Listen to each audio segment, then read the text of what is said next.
Hi, everybody. Welcome to statistics, or as my father routinely refers to it, welcome to statistics. I promise I'm not out to be a sadist. It just happened to work that way. I'm going to send around a sign-in sheet. If you've got a preferred name, please put it next to your name. Eventually, we'll have a seating chart. We won't have to keep doing this, but for now, put your initials next to your name so I know who's here. I'm Dr. Sassmore. My office is across the street in Lynch Hall. My office hours, though, are in Reeves, in the Math Enrichment Center, all the way in the back between IT and Career and Professional Development. Office phone number, my webpage has a schedule on there, and there's a Discord server with a channel for this class. If you'd like to use it, it's your call completely. Office hours are immediately after my last classes every day. So Monday, Wednesday, Friday, that's 1:50 to 3:30. Tuesday, it's 1 to 3:30, and Thursday, it's 2:20 to 3:35. If you can't make any of those hours, shoot me an email. We'll work something out. We'll figure it out. You should have already taken Intro to Data to be in this course. Should have.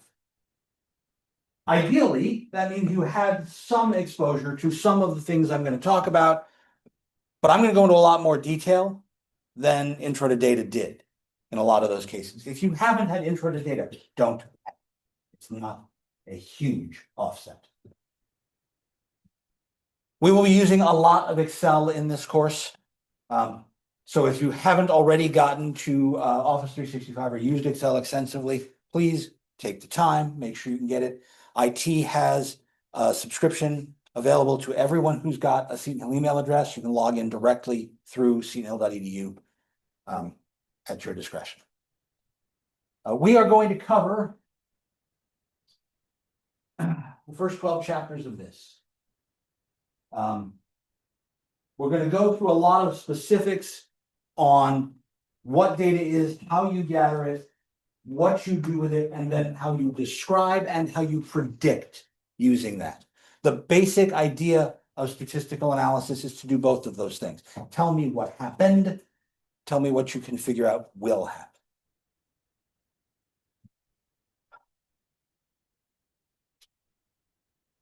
There are a bunch of formal learning objectives listed here. If you are a business major or a math major, these should be related to what you want, but this is also an LIC course. So you will see this material as part of your capstone portfolios or presentations or capstone course or in your Setonian seminar, and you'll be asked to reflect on your mathematical and quantitative development at Seton Hill. These are the liberal arts objectives and how we connect them to the course objectives. So I promise I'm not teaching in a vacuum.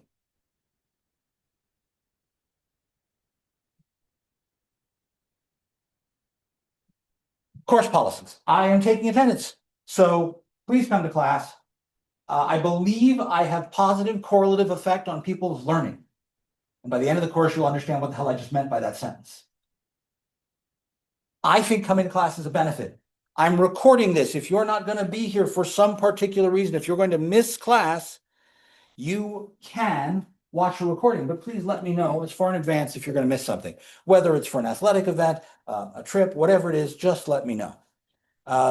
There is an academic engagement statement later on talking about what you are supposed to be doing to be part of this class. Homework. There is an assignment per chapter. It is based off of the end of chapter assignments. Each section within the chapter has a list of exercises. I've done a bunch of those. They're on our Canvas page for you to play with, to see the way in which I go about solving these problems. You will be asked to write up, type up, print out, physically hand in paper copies. That means if you're doing work in Excel, please format it to print in a reasonable fashion, in a reasonable font size, because I'm blind without these. And that way I can read what you've given me. I believe if I could just open the top of your skull and pour the book in, I'd be done. We'd all go home. I don't have a port in the back of my neck like the Matrix yet, so I'm going to not be able to do that. And that means that the homework is there for you to practice. The examples I've done are there for you to see the way in which I want you to practice. If you're on an athletic team, you're out there on the field to get better at that. If you're playing an instrument, the fastest way to get good at something is to suck at it first. When I'm on the field, I hit those tackling dummies, my shoulders are going to hurt like hell. My back is going to be sore. I'm going to go exercise and run. I'm going to feel like in this room, it's this piece between your ears that's going to hurt. But staying with that struggle and engaging in it productively is useful. Individual problems in the assignments, there is a list, a PDF on our Canvas page, lists every problem for every chapter I want you to do, and we'll go from there. Homeworks are individually graded on a 5-point scale per problem. It's converted to percentage, it'll throw into the Canvas gradebook. The lowest one will get thrown out. I know I will have tutors for this course. I believe tutoring starts tomorrow. I don't have announced hours yet. As soon as I do, I will post those. I will make an announcement on our Canvas page with a link directly to the Math Enrichment Center. You should get the Penji app to use to check availability for tutors and drop-in hours and all of that fun stuff. And you can just show up and meet with anybody you want. I just spoke about turned-in assignments. Please make your turned-in assignment a reflection of you. It's really the best way I get to know you other than talking to you in this course at the beginning here. So write neatly. If you have a spiral notebook and you pull stuff out through the fringes off the edge of the page, don't worry about dog-earing or rolling the corners or anything like that. Just put your name on each page and I'll be fine. There are 4 scheduled exams. Again, in our first module where this syllabus is, there is a course schedule. It shows you what we're going to cover in general and then in specific, day by day by day. Our first exam is on February 20th. That's what it's going to cover. Notice that we finished chapter 4 here, but the exam isn't for another week. Why is that? I think it's maybe so you can have time, like maybe study the extra week. As a matter of fact, all homework assignments are due 2 class periods after we finish the chapter it's covered from. So chapter 2's homework assignment, because we finish it here, will be due here. Chapter 3's homework assignment would be due here, but there's a day off from class because I'll be hosting a competition in Sicilian. Anybody wants to come see it should sign up to be a helper. It'll be due here. Chapter 4 finishes here, so the homework gets turned in here. I will post complete solution keys. So even though you won't have your assignment returned to you, you'll have my solution key to look at, to use as part of that studying guide, as Leo said, to get to you. There is also a review sheet. That review sheet key would be posted immediately after class on this day. So you have the opportunity. Our final, unfortunately, is at 8 in the morning. I'm sorry, I don't write the final exam schedule. Please take all the exams. The exams will be a substantial portion of your grade, but I understand the universe is going to with us at some point. So if you are going to miss an exam and you know in advance, I give you a makeup in advance. If you're coming up the hill in your car the day of the exam and your tire blows out or you get hit or something happens, email me, call me. If you call the phone number here, after you're sure you're okay, and you leave a voicemail, it'll get converted to an email and emailed to me immediately as an audio recording. And I'll be able to know, hey, there's something going on, you won't be here. If you do not provide documentation for a makeup exam, you won't be able to take one. The grade from your next regularly scheduled exam will substitute. That means you'll be double dipping on one exam. I think that's a lot, because if we go down here a little lower and we look at the grade distribution, if you missed exam 1 and decided to double dip on exam 2, that would make exam 2 over 1/3 of your grade. That's a hell of a lot of stress for 1 hour. I don't think it's wise. Personal opinion. You will need a calculator for this course, ideally a graphing calculator. I have been using the TI series for several decades now. I don't care what calculator you use. You can use one of the BA series if you've got it. You can use a Hewlett-Packard, a Casio. I don't care. What I do care about is whether or not your calculator says CAS or has a built-in symbolic solver. If you've got a computer algebra system on your calculator, you've got Wolfram Alpha in your pocket. Then I might as well just give you the exam open internet. That's not going to show me what you know. It's going to show me what the internet knows. That's not helpful. So please make sure you have a calculator that is, for lack of a better term, a dumb device, because I don't want smart devices during the exams. There are a lot of graphing programs and other pieces we can use, and we'll be able to see some of them. A lot of the work is in Excel. If I don't want you online during exams, then I have to give you that output. And that makes life a little easier for you because it means what you have to do is interpret the output that came out of Excel rather than go through and remember all how to do it under pressure with no other access. So with this scale in mind, there's our grading scale. You earn that 90%, you're guaranteed an A-. You earn an 89%, you're guaranteed to be plus, you might get an A-. I have no idea what sort of curve will be applied to this course until after the final exams are graded. No individual items are curved along the way. The gradebook in Canvas works pretty well, and it's usually within a couple hundredths of a point of the gradebook I keep in Excel. But I'm going to round everything to the nearest whole number. And if you've got questions about why something's coming up differently when I wrote it in versus when they wrote it in, please let me know. I am recording these things. Anything I write under this document cam, I will scan and upload to our Canvas page. And that means that if you miss a day, this recording is online and you can find it wherever you are. And what I wrote is available to you online. And if I do something in Excel, I'll make sure that's on a shared screen so you can see it as I do it and talk about it. Ideally, though, you should be here. Again, I think I have a value add to this course. This is a small room with narrow aisles and a lot of lack of space between them. For safety purposes, if you've got big equipment you need, or your bags are particularly large, please move them up here off to the side and in front so that we can get out if we have to. If there is an emergency and we have to leave, the end of the hall takes us straight down the stairs, across the street. Our assembly point in any sort of evacuation is across the street in front of the CDC. We're going to use Starfish. You'll get at least 2, probably more Starfish notices from me, both praising you and addressing issues if there are any. I hope there aren't. But Starfish is used by the university as a data collection for retention and assistance for students. If you want to go to Starfish, go into that little 9 box on your Google account. There's an app launcher on my shoe, and it'll take you right there. If you need to get in touch with me, and it's not, oh my God, this is explosively urgent. Don't have very many statistics emergencies in my life. Send me an email.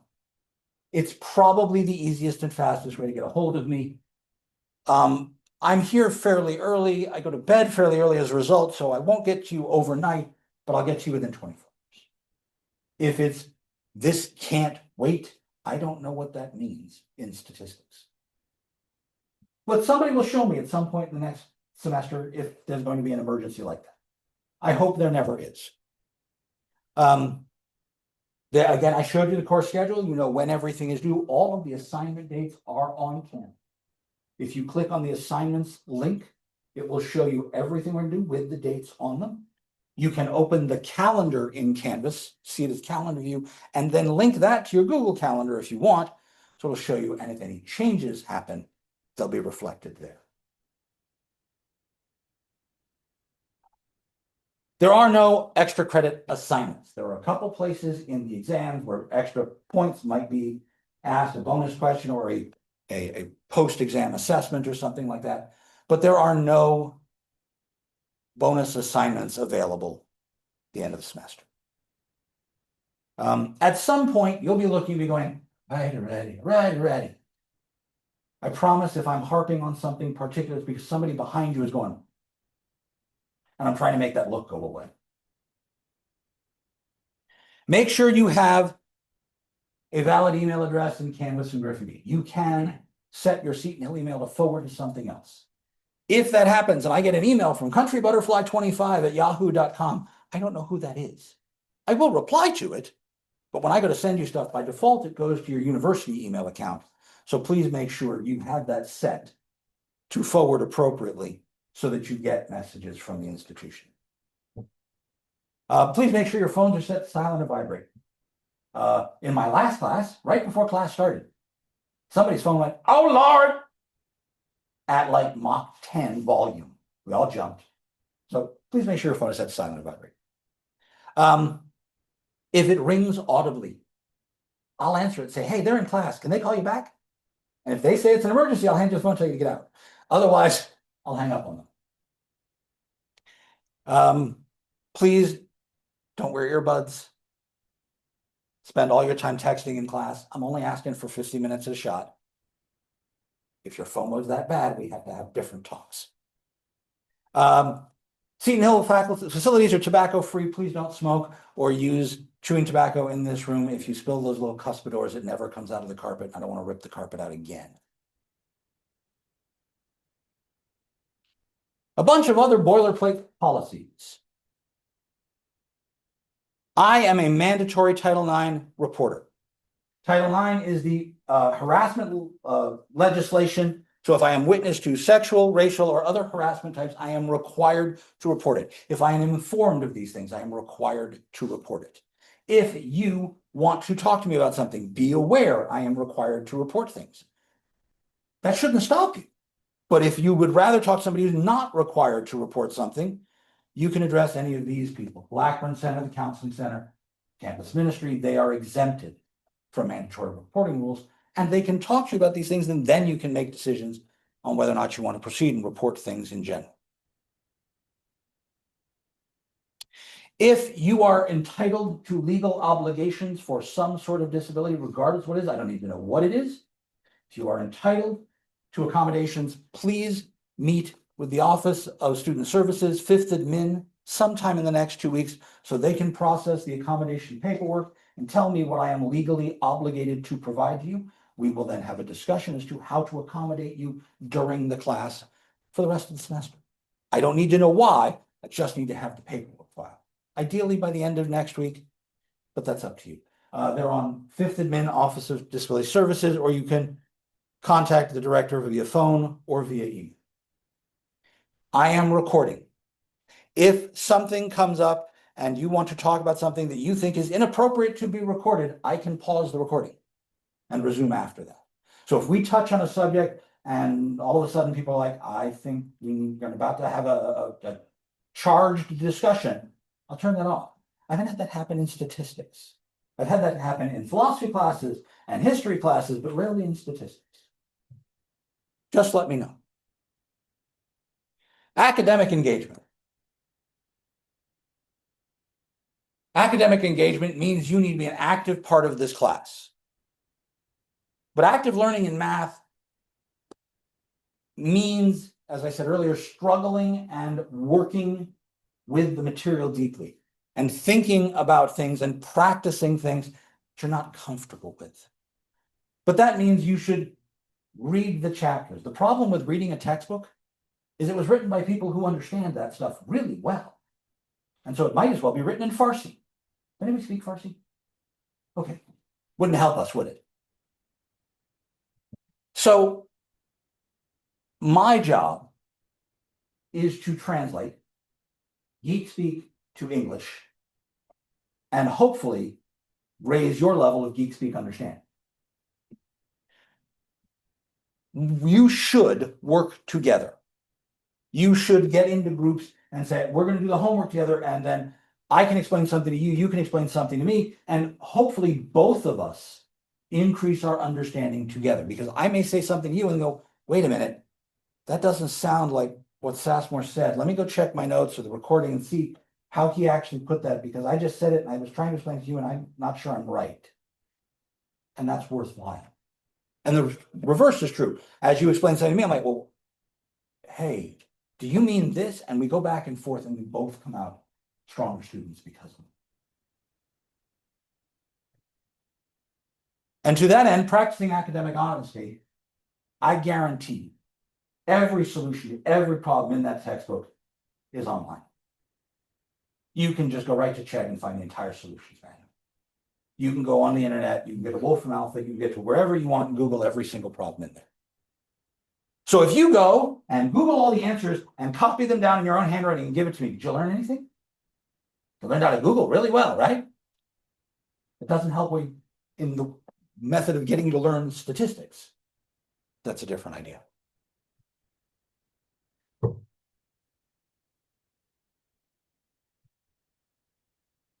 Question. Talk to me, people, ask me anything.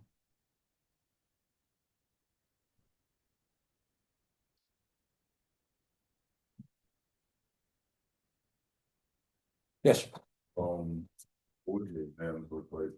So most of my exams are free response questions, paper and pencil exams. There will be some calculations required, some descriptive answers, some long answers. Most of it at the beginning here is descriptive, and then we get into more calculative behavior the further on we get. That's why I created review sheets, so you can get a look at the way the questions are phrased in the review sheet. Those are the sorts of things you'll see again on the exam. I am very much opposed to multiple choice and computer-driven exams. I haven't had much luck giving them in a lot of classes. I mean, I've tried a lot and it doesn't always work. Does that answer your question? Yeah. Okay. Other questions? Yes. Do we have to give you the homework with the papers or online? No, paper is preferred, yes. So print out whatever you've done on computer, handwrite whatever you want. If you want to use your stylus and your tablet to write on, that's fine. Just make sure you print it out in a reasonable font so I can read it. I am much more comfortable, and this is a product of age, working in paper and pencil, but I also thoroughly believe that the way we process information when we type is different than the way we process information when we write. There's something about kinesthetic learning with the body, that I think in math in particular, because it's so abstract and weird, making it physical and real helps, I believe. More questions? Yes, ma'am. Can you get partial credit? Yes. Oh, yes. I'm a firm believer in partial. It's not an all or nothing. That's why they're not multiple choice, because that's yes or no. But I did write one partial credit multiple choice exam, and it was absolutely insane. And the instructor I was working with hated it, so I didn't do it again. More questions? A disclaimer. I am not a statistician. My primary training in mathematics is in analysis, which is the far end of calculus. But a lot of what we discuss has its basis in calculus. We will do no calculus in this course. When an underlying calculus idea is mentioned, we'll get somebody else to do the actual calculus for us and use the results.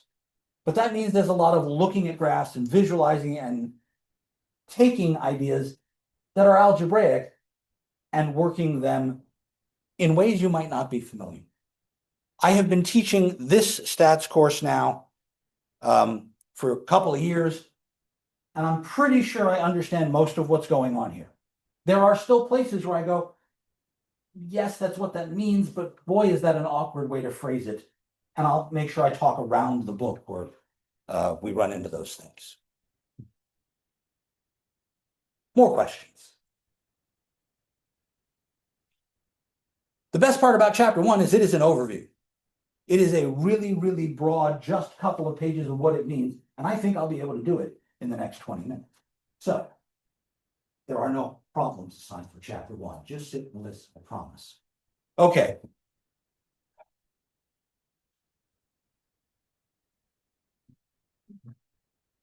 Course is called statistics.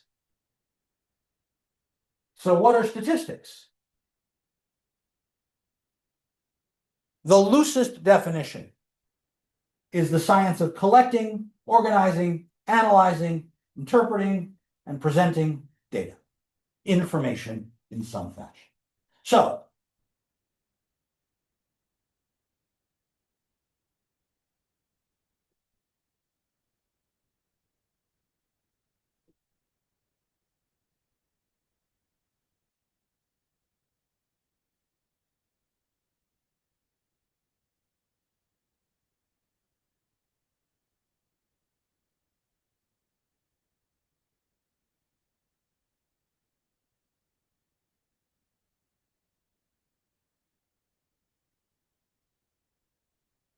this is why Intro to Data is a good place to start. But our statistical analysis requires us to do things to our data set. A statistic is a measure of something in a data set, some characteristic I want to know about a group. A relatively useless statistic. What is the overall drive time, travel time, for a student to get from wherever they were right before this class to this classroom? I don't know where you were before class. You could have been in your dorm. You could have been upstairs, right? Have a room on 4th floor and just wander down right before this. You could be in Canevin. You could be in Sauk. You could be on the other side of Greensburg in an apartment. You could be wherever. Would that information tell me anything? And what sort of utility does that give me? Now, if I'm only asking about this room and this group, then you all are the population I'm looking at, the group of people. If I'm asking about all the students on campus, I'm using you to get that information, then you're a sample of that. So my statistic is this item that I want to measure. And there are two main kinds of things I can do with those statistics.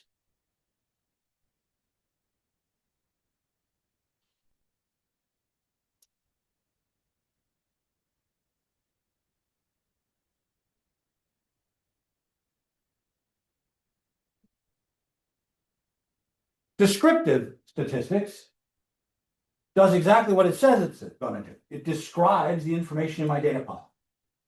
So I could say, I have all of your travel times.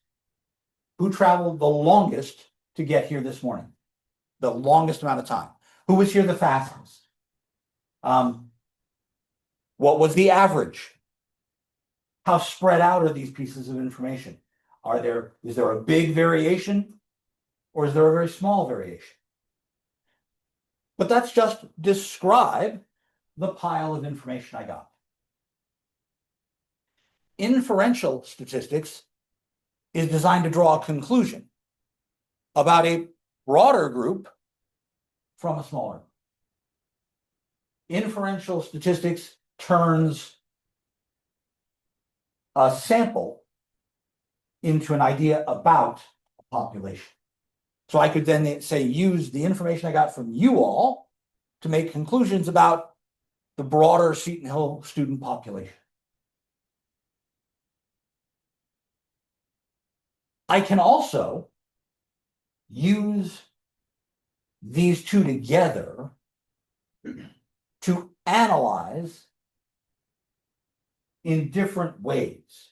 We have descriptive statistics, we have inferential. We can use those to make predictions. We can use those to make decisions. Google Analytics for a website is descriptive. How many people visited? How long did they stay? What was their click-through rate on links on the page? Where did they come from? Things like an advertising campaign where I try and figure out where I'm going to get the best click-through rate or I'm going to get the most eyes on my information. That's predictive inferential statistics. Figuring out what I should charge for a hotel room or a box of Cheerios is also predictive inferential statistics. There was a recent video I saw investigating pricing in Instacart. They gathered 30 people and they put them all in the same place and they asked them to get on Instacart and order from the same grocery store the exact same list of groceries. And then they counted how many different prices they got for each item. That box of Cheerios I mentioned earlier had 8 different prices, depending on who was ordering. Why?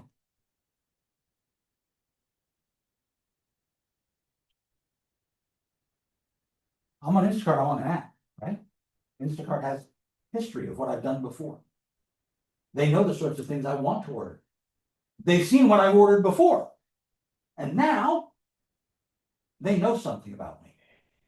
Maybe they know I'm willing to buy all these brand name things. And I'm willing to spend this money. And they say, well, then he won't notice if I throw an extra dime on the cost of a box of Cheerios, will he?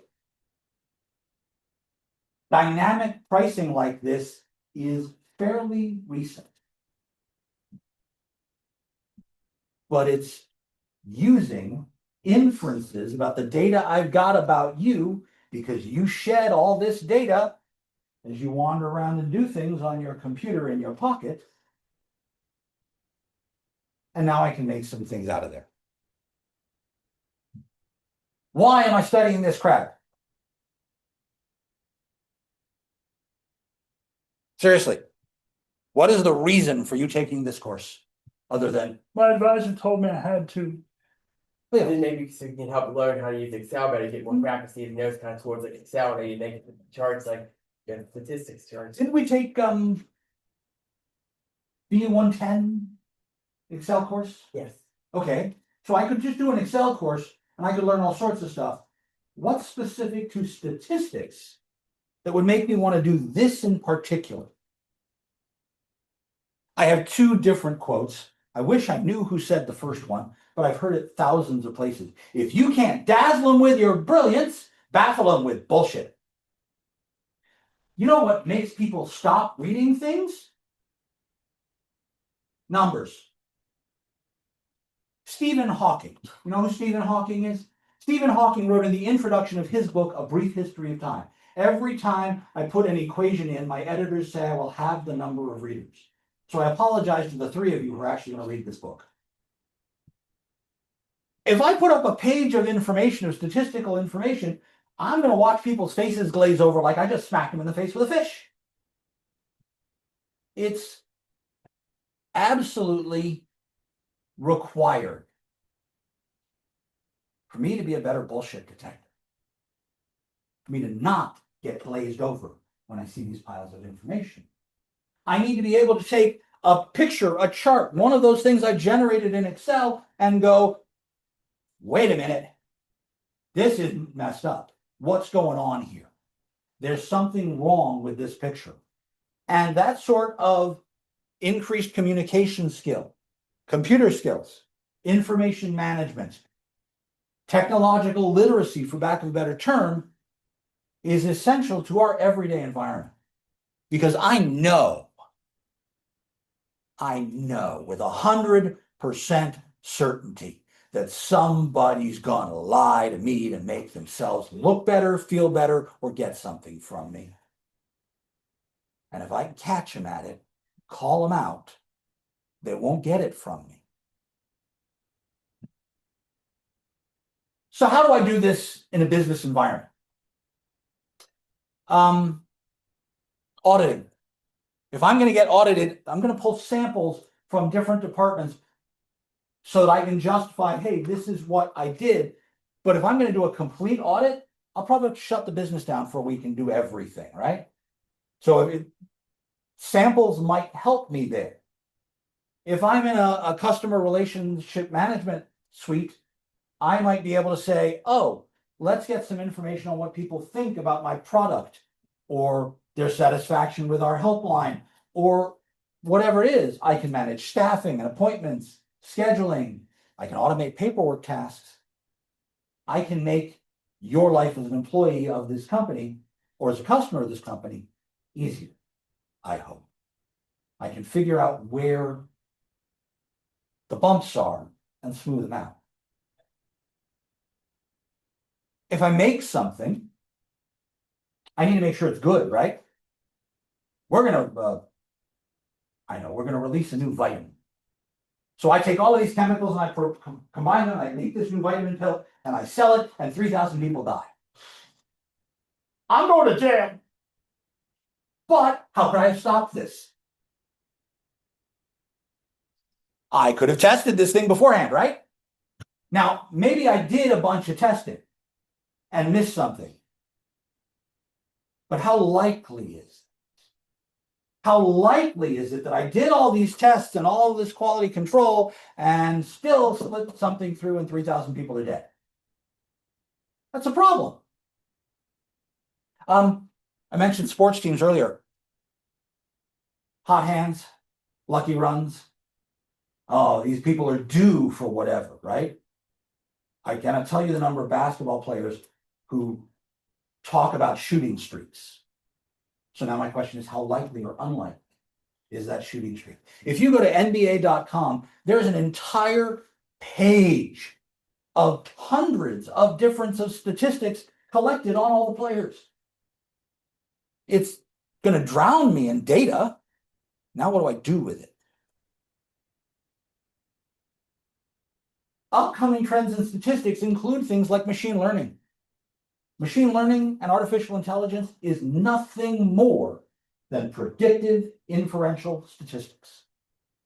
Every AI you've ever used that's a large language model, ChatGPT and Gemini and Grok and all of them, what they're doing is predicting what the next word should be based on what they've already read.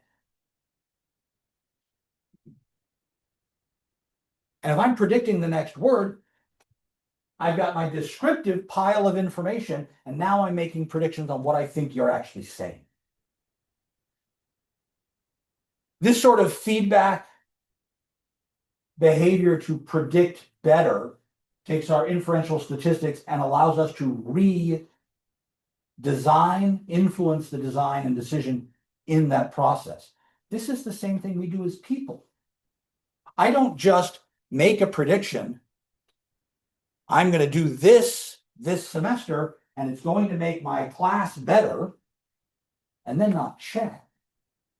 Did it make my class better or not? And if it did, what do I do? And if it didn't, what do I do? That sort of neural network feedback is what AI is all about.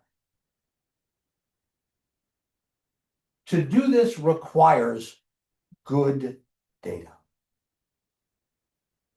And there is such a thing as what the textbook refers to as dark data.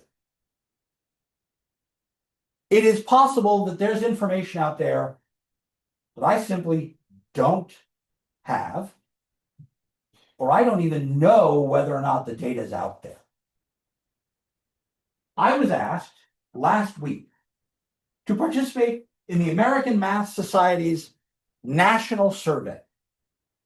They asked me for all of the faculty working in math and computer science as full-time faculty or as adjuncts. Age, race, rank, associate professor, assistant professor, full professor, adjunct, number of courses per semester. And then they asked me about pay. You know one piece of information I am absolutely not privy to at this institution? I don't know how much anybody gets paid other than me.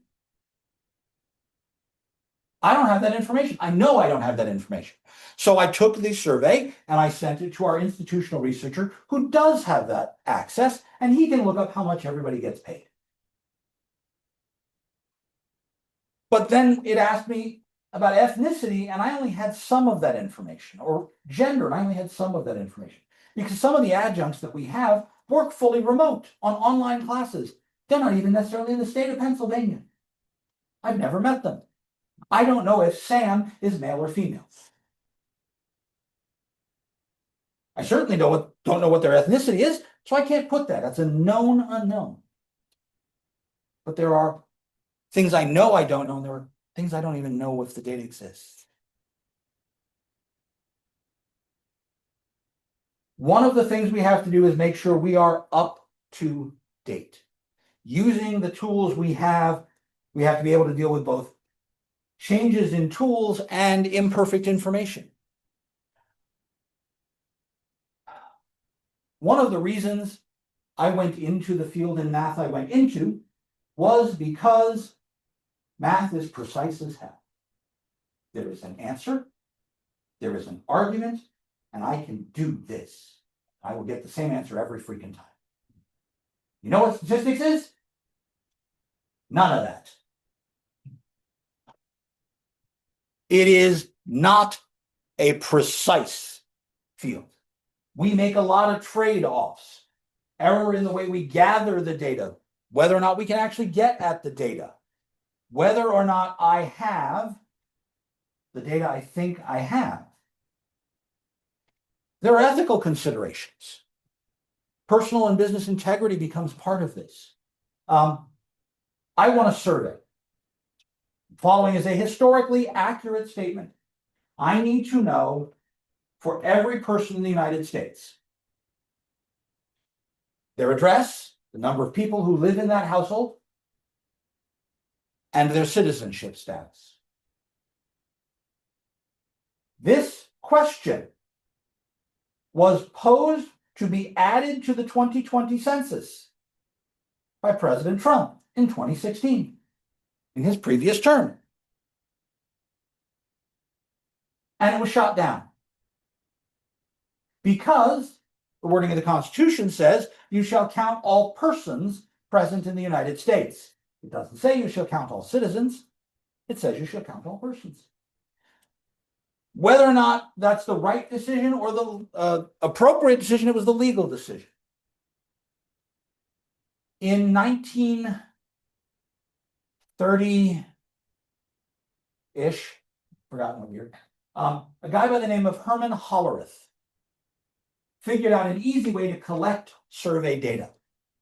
He sent you a questionnaire with a pocket, and you slid into this pocket a card, about the size of an envelope. And on the card were little squares that you could punch out holes. Herman Hollerith worked for IBM, and he developed the punch card, and then he would take the card, feed it through a computer, it would tell you where the holes were, and it would tabulate the data. Herman Hollerith sold a tabulating system and a set of cards to the German government in the 1930s. And they set out a survey. Name, address, number of people living in your house, gender, race, and religion. And they knew where everyone was when they did the survey.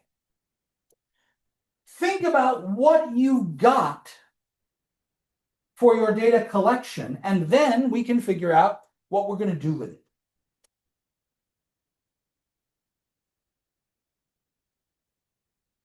But make the decision, should I do that?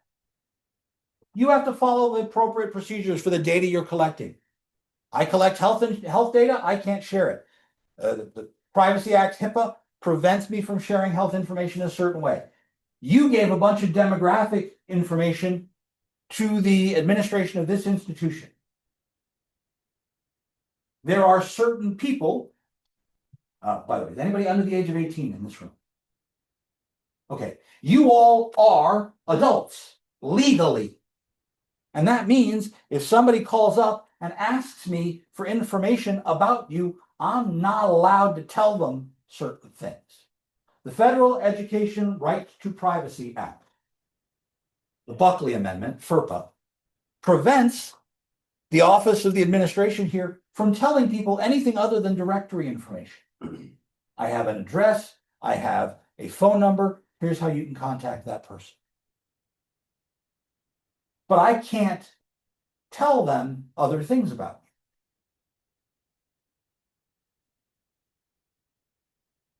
There are a lot of pieces ethically that are just as important to do as they are to talk about.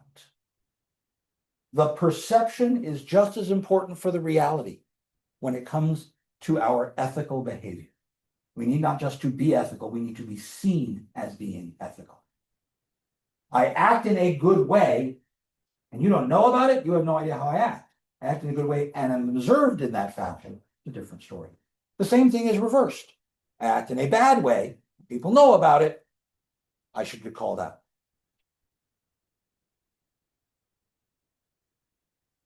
There are a lot of pitfalls to gathering our data. We'll talk about these in more detail in the next chapter.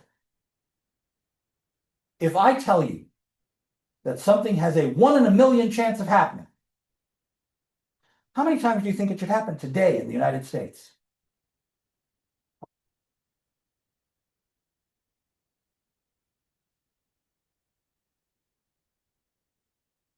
Hell, let's just talk about the city of Pittsburgh.